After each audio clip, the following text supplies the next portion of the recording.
খারাপ ছাত্র ছিলাম বলে হেডমাস্টার স্কুল থেকে বের করে দিয়েছিল। গতকাল সে হেডমাস্টারকে আমার কাছেই আসতে হলো। হা হা হা। তিনি আমার দিকে তাকিয়ে লজ্জিত ছিলেন। হয়তো তার লজ্জিত মাখানো মুখে ক্ষমার ভঙ্গি ছিল। তার কাজটা করাতে আমি কোনো টাকা নেইনি, যাতে তিনি বুঝেন সে অপমানের উত্তর। অবশ্য সেদিন বের করে না দিলে আজ এই অবধি আসতে পারতাম না।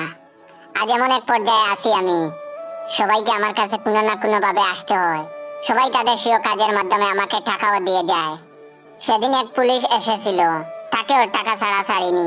প্রথমত টাকা দিতে চায়নি, পরে আমি চেয়ার থেকে উঠে জোর করে টাকা আদায় করেছি। এখন আমার সে অধিকার হয়েছে। এখন শিখেছি কিভাবে টাকা আদায় করতে হয়।